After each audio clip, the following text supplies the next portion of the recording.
এখন প্রশ্ন হলো ভোট, এখন প্রশ্ন হলো ধানের শীষ নাকি অন্য কোন ষড়যন্ত্রকারী, এটা হলো এখন প্রশ্ন।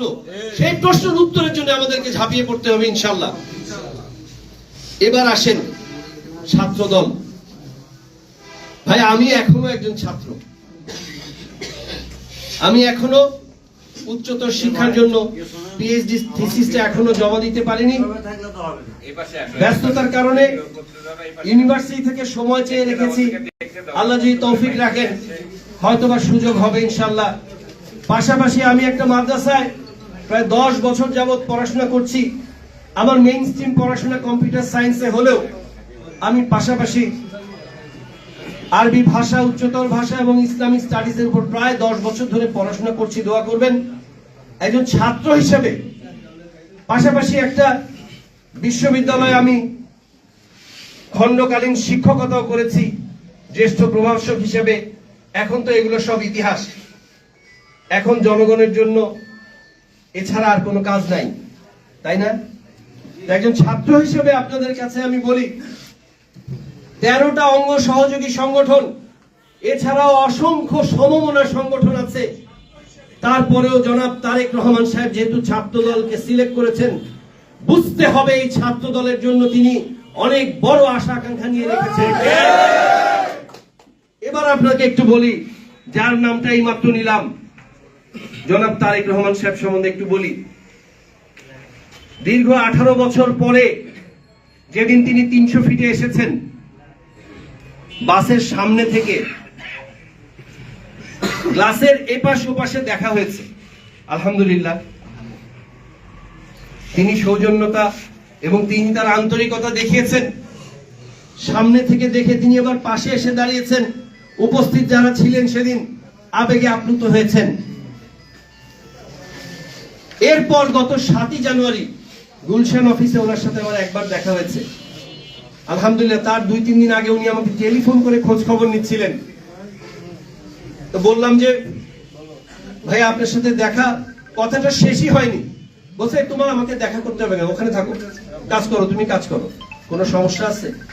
এগুলো নিয়ে কথা বলেছেন।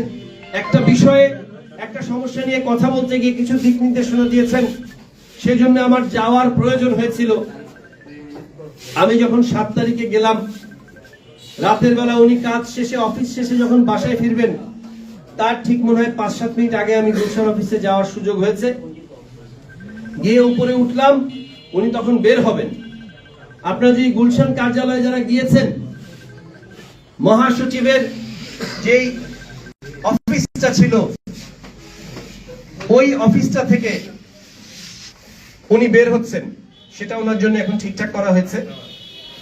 ওখান থেকে যখন বের হচ্ছেন, ওখান থেকে সিঁড়ি পর্যন্ত আসছে যে দূরত্ব, বের হয়ে দূর থেকে আমাকে ওখানে চোখে পড়ার সাথে সাথেই বলতেছেন এখানে কি। ওনার সাথে কিন্তু আরো 2-1 জন আছেন, তারা কথা বলতে বলতে আসতেছে। ওখান থেকে দেখলো এখানে কি। This is Tarique Rahman. He is something different, out of the box. চিন্তা করেন, হাঁটতে হাঁটতে এসে, মানে ওনার মাথায় টেনশন ঢুকেছে, ওখানে কি করে, ও ঢাকায় কি কাজ।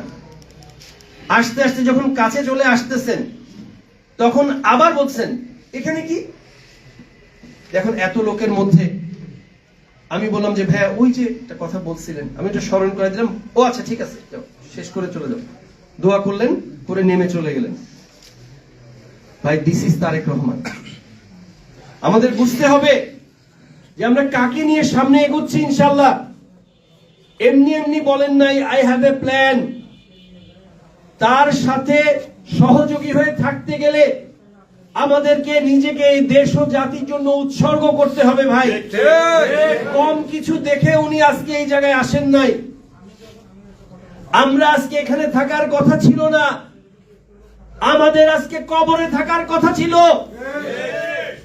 আমাদের আজকে একটা হাত একটা পা ভাঙা থাকার কথা ছিল। যারা কবরে যাওয়ার ফলে, যাদের হাত পা অঙ্গহানি হওয়ার ফলে আজকে আমরা এখানে বড় বড় কথা বলার সুযোগ পাচ্ছি, তাদের জন্য কিছু করতেই হবে ইনশাআল্লাহ। এ ধরনের জনস্রোতকে সাথে নিয়ে নিজের জীবনকে উৎসর্গ না করতে পারলে এই তারেক রহমানের সহযোগী হওয়া সম্ভব হবে না। আমাদেরকে এখন থেকে প্রস্তুতি নিতে হবে ইনশাআল্লাহ। মনে রাখতে হবে তিনি এই যে 31 দফা দিলেন, সেখান থেকে স্পেসিফাই করে যে 8টা দিলেন, আজকে কর্মশালায় সেই 8টা নিয়ে কথা হয়েছে। বুঝতে হবে আপামর জনসাধারণের কাছে যেতে গেলে এই 8টা নিয়ে যেতে হবে। যে 31টা আছে, আমি যদি সংবিধান সংশোধনের কথা বলি, আমি যদি জননিরাপত্তা থেকে শুরু করে রাষ্ট্রীয় আইন কানুন অনেক বিষয় নিয়ে কথা বলি, সেটা একজন কৃষক বোঝার প্রয়োজন হবে না, এই জন্য সে বুঝতেও চাইবে না, বুঝবেও না। যতটুকু সময় লাগবে তাকে বোঝানোর জন্য, বোঝালে মানুষ বোঝে, অতটুকু সময় আমাদের হাতেও নাই। নির্বাচন সামনে রেখে এটার প্রয়োজনও এই মুহূর্তে তাকে বোঝানো নাই। আপামর জনসাধারণের কাছে যে কটা জিনিস কমনলি সবার কাছে পৌঁছাতে হবে, সেগুলো হলো এই 8টা জিনিস। এই কারণে তিনি স্পেসিফাই করে সুনির্দিষ্টভাবে এটা নির্ধারণ করে দিয়েছেন। আমরা খেয়াল করে দেখি, রাসূল সাল্লাল্লাহু আলাইহি ওয়াসাল্লামের কাছে এসে জিজ্ঞেস করলেন, একজন ব্যক্তি এসে জিজ্ঞেস করলেন, আমার থেকে সবচাইতে বেশি ভালো ব্যবহার পাওয়ার কে হক রাখে? তিনি বললেন, উম্মুকা, তোমার মা। সুম্মা মান, এরপর কে? উম্মুকা, তোমার মা। সুম্মা মান, তারপর কে? উম্মুকা, তোমার মা। সুম্মা মান, এরপর কে? আবুকা, তোমার বাবা। বুঝতে হবে এই দ্বীন ইসলাম নারীকে যতটা সম্মান দিয়েছে, তাদেরকে শুধু বাক্সবন্দি করে আপনি কথা বলবেন যে আমি তাদের উন্নয়ন করব। কিভাবে উন্নয়ন করবেন? আমি তাদের কর্মঘণ্টা কমিয়ে দিব। এটা একটা হলো। যে এমপ্লয়ার যে তাকে কাজ দিবে, এমনিতেই তো চিন্তা করবে যে তাকে কাজ দিলে আমাকে ম্যাটারনিটি লিভ দিতে হবে। এটা একটা সামাজিক দায়িত্ব, নৈতিক দায়িত্ব হিসেবে মায়ের জাতি, সে আগামীর জেনারেশনকে উপহার দিবে, তাকে আমাকে সেই সাপোর্ট দিতে হবে। কিন্তু যে বেশি কমার্শিয়ালি চিন্তা করবে, সে চিন্তা করবে যে তাকে নেয়ার সময়, ওই সময় তো আমার একজনকে ব্যাকআপ রাখতে হবে। একে তো এই চিন্তা করেই করে। এখন নাকি প্রতিশ্রুতি হবে, এখন নাকি মানুষকে বলা হচ্ছে যে তোমার কর্মঘণ্টা কমিয়ে দিব, বেতন ঠিকই থাকবে। আর কেউ কাজ দিবে তাকে? এটা কি তাকে ক্ষমতায়ন করা হচ্ছে, নাকি তার ক্ষমতা খর্ব করা হচ্ছে? কিন্তু এই নারী জাতিকে সম্মান দিয়ে আগামীর বাংলাদেশ জনাব তারেক রহমান তাদেরকে স্বাবলম্বী করার জন্য বললেন ফ্যামিলি কার্ড দেয়া হবে। এত সহজ না এইভাবে গণমুখী বাস্তবমুখী পরিকল্পনা করা। পরিবারের যিনি প্রধান নারী, তার স্বাবলম্বী হওয়ার পিছনে খুঁটি হয়ে দাঁড়ানোর জন্য জনাব তারেক রহমান পরিকল্পনা দিচ্ছেন। এটা মানুষের কাছে পৌঁছে দিতে হবে। এবার আসেন বাবার কথা। কৃষি নির্ভর জিডিপির সবচেয়ে বড় যে অংশ এই বাংলাদেশের, বাবাদের জন্য তিনি কি দিলেন? আচ্ছা, অনেকে বলতে পারে কৃষকের উন্নয়ন করব। আচ্ছা, কিভাবে করবেন? আচ্ছা, সেটা বলবো না পরে। এই যে দিয়েছেন সেই বাবা, হতভাগা বাবা, কিভাবে তিনি স্বাবলম্বী হবেন, কিভাবে প্রত্যেকটা ইঞ্চি ইঞ্চি মাটিতে সোনার ফসল ফলবে, কি হলে সে সমস্ত দৈব দুর্বিপাক থেকে শুরু করে সমস্ত বিপদ আপদকে সে যাতে মোকাবেলা করে সে এই কৃষি নির্ভর বাংলাদেশের কৃষি পণ্যকে সেই জিডিপিতে আরো কিভাবে ভূমিকা রাখতে পারে এবং কৃষক কিভাবে বাঁচতে পারে, সেই ব্যাপারে তিনি রূপরেখা দিলেন কৃষক কার্ডের মাধ্যমে। এবার আসেন, বাবা মা মিলে পরিবারকে স্বাবলম্বী করে গড়ে তুলছেন। সন্তান সন্ততিকে ভালোভাবে তিনি সামনের দিকে এগিয়ে নিয়ে যাবেন, তাদের শিক্ষার ব্যবস্থা করবেন, তাদেরকে মূল্যবোধ দিবেন। কিন্তু তার স্বাস্থ্যের কি হবে? আচ্ছা, ভালো কথা, কেউ এসে বলতে পারে স্বাস্থ্যের ব্যাপারে আমাদের কর্মকাণ্ড থাকবে। কি থাকবে? আচ্ছা, সেটা বলবো আমরা। জি না, আমরা শুধু ওই মুখের কথায় নয়, জনাব তারেক রহমান স্বাস্থ্যের ব্যাপারে এই 31 থেকে 8টা করলেন, তার মধ্যে স্বাস্থ্যের ব্যাপারে সুনির্দিষ্ট রূপরেখা দিলেন। কৃষক এবং বাবা মা স্বনির্ভর স্বাবলম্বী হবে, সন্তান সন্ততিকে নিয়ে সুস্বাস্থ্যের অধিকারী হবে। সুস্বাস্থ্যের অধিকারী সন্তান, এখন তো স্বাস্থ্য ভালো, শরীরে অনেক এনার্জি, এই এনার্জিটা বার্ন করার জন্য সে কি সারাক্ষণ মোবাইল টেপে নালে ঘোড়াঘাট যায়। কথা কি ভালো লাগলো? ভালো লাগলো না? না, লাইভ হচ্ছে বাংলাদেশের অনেক জায়গা থেকে, হয়তো ঘোড়াঘাট বুঝবে না, যারা বোঝার বুঝে গেছে, তাদেরকে ঘোড়াঘাট থেকে ইউটার্ন দিয়ে ফিরিয়ে তাদেরকে এই এনার্জিটা বার্ন করে আরো সুস্বাস্থ্যের অধিকারী হওয়ার জন্য, নেতৃত্বের বিকাশ ঘটানোর জন্য এই ক্রীড়াতে উন্নয়ন করতে হবে। অনেকে এসে বলবে ক্রীড়াতে উন্নয়ন করবেন, কিভাবে করবেন? আচ্ছা, সেটা বলবো, ক্ষমতায় যাই আগে। জিনা আগামীর বাংলাদেশ সুনির্দিষ্ট রূপরেখা দিলেন, ক্রীড়া উন্নয়নে তার কি কর্মকাণ্ড থাকবে, কি পরিকল্পনা তার আছে। এবার 20 কোটি মানুষের 40 কোটি হাত আছে, এই 40 কোটি হাতকে আগে উপযোগী করতে হবে। বিবিসি বাংলার সাক্ষাৎকারে জনাব তারেক রহমান বলেছেন, যেই শহরে তিনি নির্বাসিত ছিলেন সেই ইউনাইটেড কিংডমের 7 কোটি জনসংখ্যা, বাংলাদেশ তার থেকে 3 গুণ বড়। জনসংখ্যার দিক থেকে এটাকে যদি সঠিক জনশক্তিতে রূপান্তরিত করা যায়, তাহলে এই 40 কোটি হাতকে যদি উপযোগী করে সুশিক্ষায় শিক্ষিত করা যায়, তাহলে এই ইউনাইটেড কিংডমের থেকে 3 গুণ শক্তিশালী আমার দেশ। সেজন্যই তিনি বলেছেন সবার আগে বাংলাদেশ। সবার আগে বাংলাদেশের মধ্যে 2টা কথা আছে। যখন সীমানার ভিতরে আমরা কথা বলি, তখন এটা সবার বাংলাদেশ। এখানে কোনো মুসলিম, বৌদ্ধ, হিন্দু, খ্রিস্টান, পাহাড়ি, সাঁওতালি, উপজাতি কোনো ভেদাভেদ নাই। মনে রাখতে হবে, ন্যায় নিষ্ঠার ভিত্তিতে, যোগ্যতার ভিত্তিতে সবার জন্য এটা সমান অধিকারের বাংলাদেশ। আর যখন বাউন্ডারির বাইরে গিয়ে আন্তর্জাতিক মহলে আমাদের কথা হবে যে কোনো বিষয়ে, তখন এটা হলো আগে বাংলাদেশ। চোখে চোখ রেখে আগে বাংলাদেশের স্বার্থকে সমুন্নত রেখে বাকি সব কথা হবে ইনশাআল্লাহ। এই জন্যই তিনি বলেছেন সবার বাংলাদেশ। শিক্ষায় উন্নয়ন করবেন, অনেকে এসে কথা বলবে, অনেকেই শিক্ষার উন্নয়নের কথা বলবে।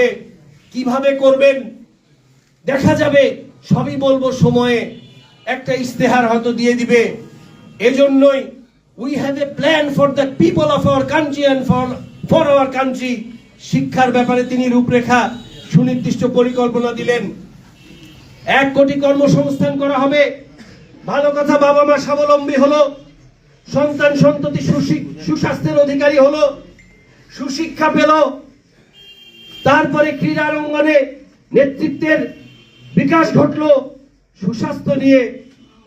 এখন আমাকে কাজ দেন, আমি তো যোগ্য হলাম, কাজ দেন, না তো আবার সেই ঘোড়াঘাট। তাদেরকে কর্মসংস্থানের জন্য সুনির্দিষ্ট রূপরেখা দিলেন। সুনির্দিষ্ট রূপরেখার মাধ্যমে কিভাবে কর্মসংস্থানের মাধ্যমে, সৃষ্টি করার মাধ্যমে তাদেরকে কাজের মধ্যে আনবেন। হই হই রই রই করে এই দেশ ও জাতি সুনির্দিষ্টভাবে পরিকল্পনা বাস্তবায়নের মাধ্যমে পৃথিবীর মানচিত্রের মধ্যে পথ পথ করে লাল সবুজের পতাকা মাথা উঁচু করে দাঁড়াবে, সেই অবস্থায় নিয়ে যাওয়ার জন্য সুনির্দিষ্ট পরিকল্পনা দিলেন। আচ্ছা, সবই তো হলো, বাবা মা স্বাবলম্বী হলো, সন্তান সন্ততি সুস্বাস্থ্য পেল, ক্রীড়াঙ্গনে তারা নেতৃত্ব শিখলো, সুস্বাস্থ্যের মাধ্যমে এগিয়ে গিয়ে তারা কর্মমুখী শিক্ষায় শিক্ষিত হলো, উচ্চ মধ্য বিভিন্ন রকম বহুমুখী শিক্ষায় শিক্ষিত হলো, কাজ পেয়ে স্বাবলম্বী হয়ে জাতিকে মাথা উঁচু করে দাঁড় করালো। কিন্তু তার পরিবেশের কি হবে? যে পরিবেশের মধ্যে সে থাকে, সেই পরিবেশ তো দিন দিন নষ্ট হয়ে যাচ্ছে। আমাদের হাজার হাজার নদীগুলো মরে এখন খাল থেকে সেগুলো এখন রাস্তাঘাট হয়ে যাচ্ছে। সেজন্যই তিনি পরিবেশ রক্ষার জন্য সুনির্দিষ্ট পরিকল্পনা দিলেন। অন্যদের কাছে যাবেন, আমরা নদী বাঁচাবো, এই করব সেই করব, ঠিক আছে, নদী বাঁচার আন্দোলন বাদ দিয়া বর্ডারে যায় গরু কাটা, সেটা বলে পার্শ্ববর্তী রাষ্ট্রের বিরোধিতা হয়। অথচ আল্লাহ সুবহানাহু ওয়া তাআলা কোরআনে বলছেন, তোমরা অন্যের দেবদেবীকে গালি দিও না। কোরআনের নির্দেশ হলো অন্যের দেবদেবতাকে গালি না দেওয়া। অথচ পার্শ্ববর্তী রাষ্ট্রের অধিকাংশ অধিবাসী যাকে দেবতা মনে করে তাকে কটাক্ষ করার জন্য ওখানে গরু কোরবানি করে, নাকি এটা নাকি ওই ভারত বিরোধিতা। এটা একটা হলো কোরআনের নির্দেশ অমান্য করে জাতিকে উস্কে দেওয়ার জন্য এই সমস্ত কাজ করছে। অথচ তাদের চোখে তিস্তা বাঁচাও আন্দোলন পড়ে নাই, তাদের চোখে পদ্মা বাঁচাও আন্দোলন পড়ে নাই। যারা আমাদেরকে পানির সময় পানি দিয়ে মারে, খরার সময় পানি আটকে মারে, তাদের আন্দোলনে, সেই তিস্তা বাঁচাও আন্দোলনে তারা আসে নাই। তাহলে বুঝতে হবে যে এই সুনির্দিষ্ট রূপরেখার মাধ্যমে আমাদের যে পরিবেশ বাঁচানোর পরিকল্পনা সেটা তিনি দিলেন।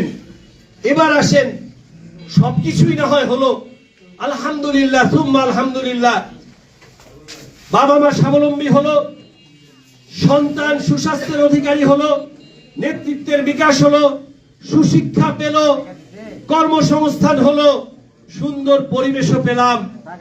কিন্তু হক বাতিল বুঝবে কিভাবে? রাইট আর রং এটা কে ঠিক করে দিবে? রাইট আর রং কিন্তু একটা আপেক্ষিক জিনিস। যে আপেক্ষিক জিনিস, আমার কাছে যদি একটা জিনিস রাইট মনে হয়, আরেকজনের কাছে আপেক্ষিকভাবে সেটা রং হতেই পারে।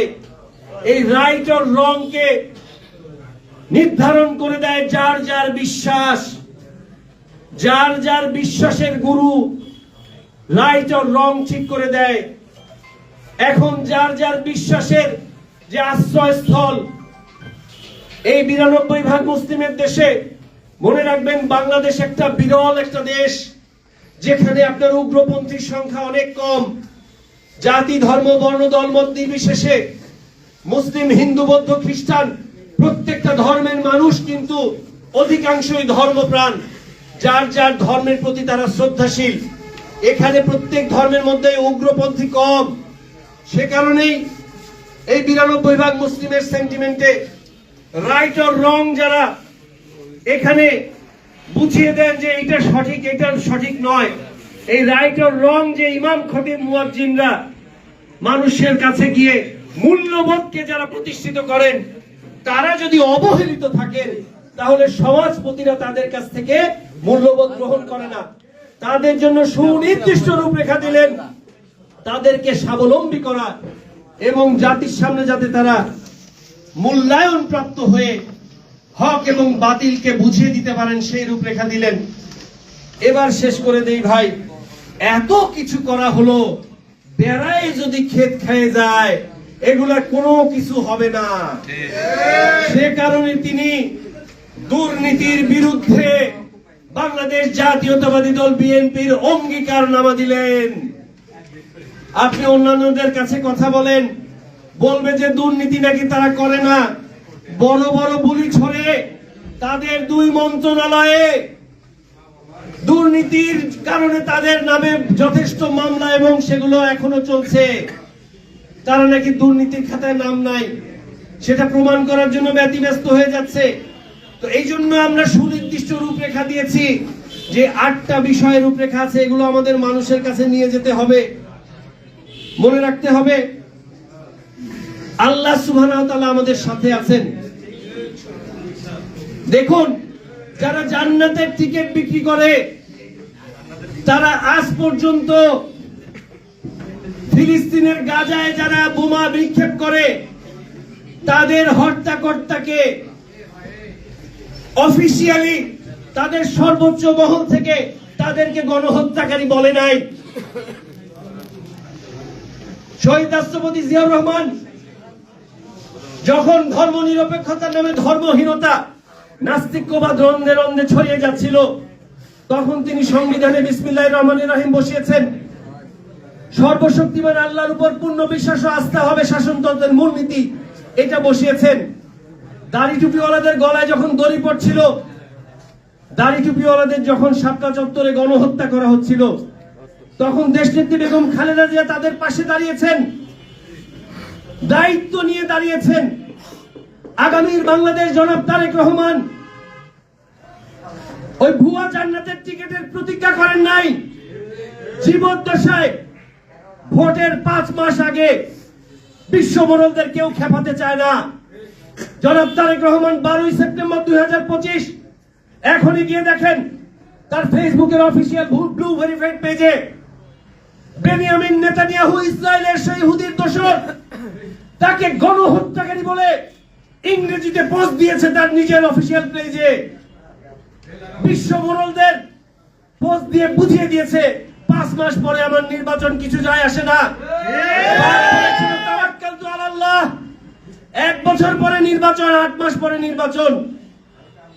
যে বেগম খালেদা যে চিন্তা করেন নাই যে দাড়ি টুপির পাশে দাঁড়ালে বিদেশে আমাদের জঙ্গি বলবে, তাওয়াক্কালতু আলাল্লাহ তিনি সদল বলে তাদের পাশে দাঁড়িয়েছেন।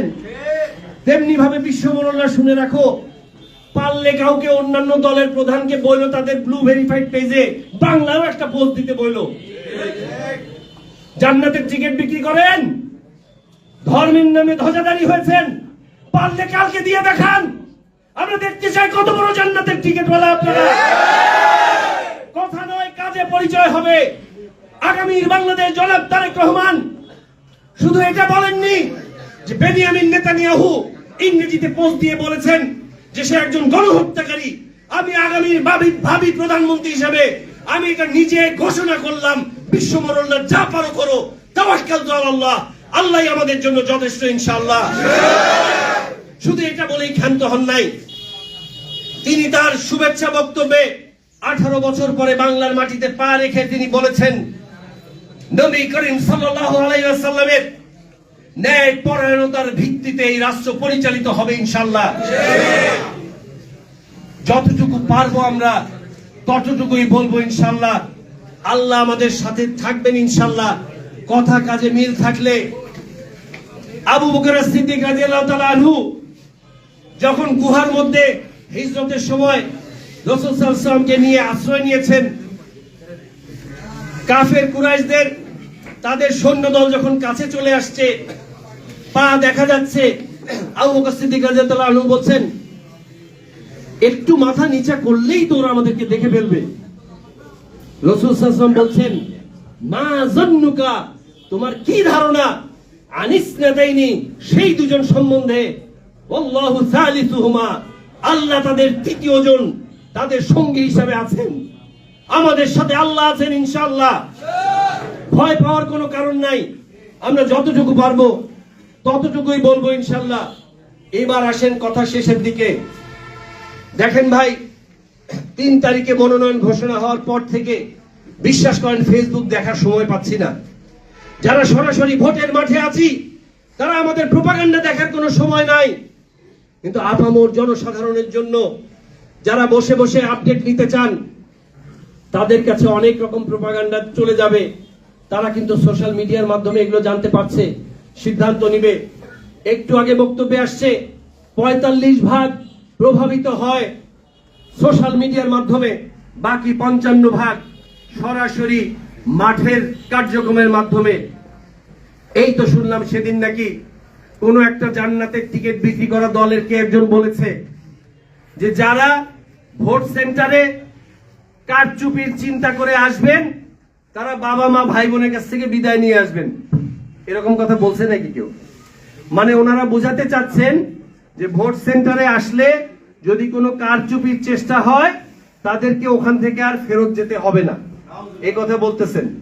অসুবিধা নাই, আমরা শুধু এইটা বলবো না, আপনাদের কথাকে আমরা কাজে বাস্তবায়ন করাচ্ছি। দেখেন, বদরের যুদ্ধে আবু বকর সিদ্দিক রাদিয়াল্লাহু তাআলা আনহু রাসূল সাল্লাল্লাহু আলাইহি সাল্লামের সাথে মুসলিমদের পাশে যুদ্ধ করছেন। 313 মধ্যে একজন ছিলেন, তার একজন ছেলে আব্দুর রহমান বিন আবি বকর, তিনি বদরের যুদ্ধে কুরাইশদের কাফের মুশরিকদের পাশে অবস্থান করে যুদ্ধ করেছিলেন। পরবর্তীতে ইসলাম কবুল করার পরে বাপ ছেলের কথা হচ্ছিল, ছেলে বলতেছে আব্বা বদরের যুদ্ধে 2 ভাবে আসছে বর্ণনাটা, আমি আপনাকে একবার পেছন থেকে কাছে পেয়েছিলাম কৌশলে, সাইড থেকে আপনি আমাকে দেখেন নাই, আমি আপনাকে এড়িয়ে চলে গেছি, যে আপনার সাথে যুদ্ধের সম্মুখ হচ্ছে, আমি আপনাকে একটু ছাড় দিয়ে চলে গেছি। আরেকটা বর্ণনায় আসছে যে আব্বা আমি খুব ভয়ে ছিলাম, যে আপনার সামনে আমি যদি পড়ে যাই তাহলে তো আপনার সাথে আমার যুদ্ধ করতে হবে। এই জন্য আমি সবসময় খেয়াল রাখছিলাম যাতে আপনার সাথে আমার দেখা না হয়। আবু বকর সিদ্দিক রাদিয়াল্লাহু তাআলা আনহু উত্তর দিলেন, তুমি বলো কি?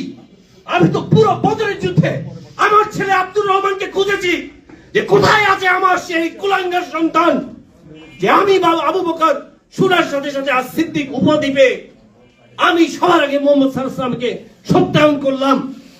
আর তেমনি সেই আবু বকরের সন্তান আজকে কাফেরদের পাশে যুদ্ধ করতেছে। আমি তো বারবার খুঁজতেছিলাম, তোমাকে আমি খুঁজে পেলে আমি আবু বকর সবার আগে তোমার কল্লা নামিয়ে দিতাম। তেমনি ভাবে তোমরা যারা বাবা মার কাছ থেকে, বউ ছোটগুলোর কাছ থেকে বিদায় নিয়ে আসতে বলছো, শুনে রাখো, আমরা তোমাদের তো দূরে কথা, আমার নিজের ভাই বাপ মাও যদি ভোট সেন্টারে আজকে কারচুপির জন্য আসে, তার সাথে কথা হবে। বিদায় নিয়ে আসতে বলে 18 বছর মানুষ ভোট দিতে পারে না, কারচুপির চেষ্টা করে দেখিও, খবর আছে। তাহলে এবার আপনাদেরকে শেষ করে দেই সোশ্যাল মিডিয়ার অঙ্গীকারটা। প্রত্যেককে অবশ্যই প্রত্যেককে সকাল দুপুর বিকাল রাত প্রত্যেকটা কর্মকাণ্ডের ছবি এবং ভিডিও আপলোড করতে হবে প্রতিদিন। এটার কোনো বিকল্প নাই, প্রতিদিন আপলোড করতে হবে। কারণ তাদের আছে বট বাহিনী, তাদের বট বাহিনীর সমস্যা হলো মেসেজগুলো সব একরকম হয়, পোস্টগুলো দেখবেন সব একরকম হয়। কারণ তাদের তো মানুষ দুইজন, বাকি সবই তো রোবট। রোবট তো খালি কপি আর পেস্ট করে, দুই একটা কথা চেঞ্জ করে। আমাদের সবাই এক একটা রক্ত মাংসের মানুষ, তারেক রহমানের ভ্যানগার্ড।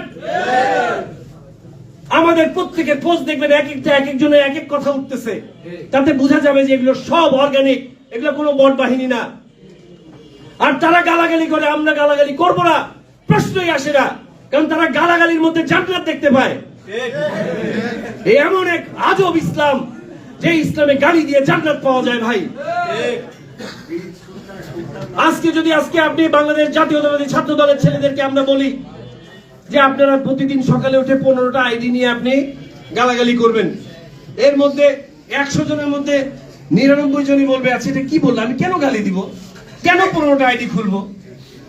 1-2 জন হয়তো বলতে পারে নেতা বলছে, আচ্ছা করি। কিন্তু ওদের বিষয়টা এরকম নয়। ওদের যারা কর্মী সমর্থক, তাদেরকে ব্রেন ওয়াশ করা হয়েছে। তাদের দোষ আমি দিব না, কারণ তাদের যারা কলকাঠি নারে নেতা কর্মী নেতৃবৃন্দ, তারা হলো তাদেরকে ব্রেন ওয়াশ করেছে। তারা তাদেরকে বুঝিয়েছে যে এই 15টা কেন, এই 15টা আইডি খুললে তুমি জান্নাত পাবা, গালি দিলে তুমি জান্নাত পাবা।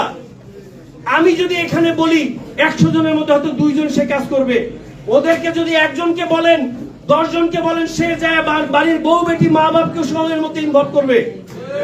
সে 15টা আইডি খুলতে বলে 150 আইডি খুলবে, কারণ সে ওই গালির মধ্যে জান্নাত দেখতে পায়। এই জন্য আমরা অর্গানিক ভাবে সঠিক মেসেজ গুলো প্রতিদিন প্রতি মুহূর্তে আমাদের কর্মকাণ্ডগুলো আমরা আপলোড দিব ইনশাআল্লাহ। সবশেষে ভাই, আমাদের জাতীয়তাবাদী ছাত্র দল যাকে জনাব তারেক রহমান এই কর্মশালার জন্য চুজ করলেন, আমাদের একটা দায়িত্ব আছে না? আপনারা দোয়া করবেন, আমরা মহান আল্লাহ রাব্বুল আলামিনের দরবারে ফরিয়াদ জানাই। বিপরীতেও হিত হয়, সাপে বর হয়, শুনেছেন আপনারা? বিপরীতে হিত কিভাবে হয়েছে দেখেন। আলহামদুলিল্লাহ সুম্মা আলহামদুলিল্লাহ, আমাদের এই গোবিন্দগঞ্জের ওভারপাস কনস্ট্রাকশন দেরি হয়েছে। এই জন্য এই রাস্তা দিয়ে গেলে গাড়ি স্লো করাই লাগবে। পলাশবাড়ির ক্যান্ডিডেট, দোয়া করি ওনার ওখানেও দাঁড়াক, কিন্তু উনি হয়তো চায়া থাকবে, হায় হায় শাসা করে গাড়ি খান চলে গেল। এই জায়গায় গাড়ি স্লো করাই লাগবে বাপ। তো দেরি হয়েছে, ভালো হয়েছে না? ওই সেদিন যদি নির্বাচন কমিশন অনুরোধ করে কর্মসূচিটা বন্ধ না করাতেন, তাহলে খালি হাত নাড়ে বিদায়। এবার ইনশাল্লাহ লিডার আসছেন, গোবিন্দগঞ্জের মাটিতে ইনশাল্লাহ পা রাখবেন। যেহেতু গাড়ি স্লোই করা লাগবে, পাশে আবার জায়গাও আছে, আলহামদুলিল্লাহ ইনশাল্লাহ উনি আমাদের মাটিতে পা রাখবেন। 2 মিনিট সময় যদি পাই ইনশাল্লাহ 1 মিনিট 45 সেকেন্ডে গোবিন্দগঞ্জে যা যা দরকার সব কয়েক শেষ দিব ইনশাআল্লাহ। এখন বাংলাদেশ জাতীয়তাবাদী ছাত্রদল গোবিন্দগঞ্জ ইউনিয়ন এবং পৌর, উপজেলা এবং পৌর প্রত্যেককে ভ্যানগার্ডের জন্য ভ্যানগার্ড হিসেবে এখানে আসতে হবে না, সবাইকে গণজোয়ার তুলে সেদিন এখানে উপস্থিতি করতে হবে। সবশেষে আপনাদের কাছে একটা সহযোগিতা চাই। আমরা তো 20 তারিখ পর্যন্ত 4 দেয়ালের বাইরে ধানের শীষ বলতে পারছি না, তাই না? মার্কা আছে, কোন সে মার্কা? তারেক জিয়া, খালেদা জিয়া, শহীদ জিয়া, তারেক জিয়া, গোবিন্দগঞ্জে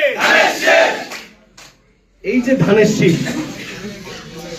মনে রাখবেন আমরা এমন একজনকে আগামীর বাংলাদেশে প্রধানমন্ত্রী করতে যাচ্ছি ইনশাআল্লাহ, যিনি এই পৃথিবীর মানচিত্রে একটা ছোট্ট ভূখণ্ডে মানুষকে কার্যকরী স্বপ্নের বাস্তবায়ন পরিকল্পনা সহ দেখিয়েছেন।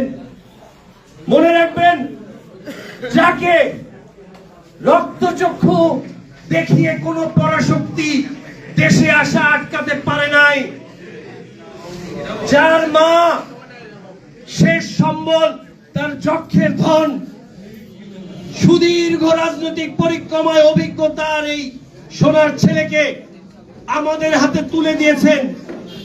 তাকে আগামী বাংলার মসনদে প্রধানমন্ত্রী করলে বিশ্বের যে কোনো দরবারে তিনি যখন যাবেন, আমি আপনাদেরকে ডেটথইন করতে বলছি, বিশ্বের যত মোড়ল আছে সবাইকে মাথা ঘুরিয়ে ইশারায় বলতেই হবে, ওই যে বাংলাদেশের প্রধানমন্ত্রী যায়,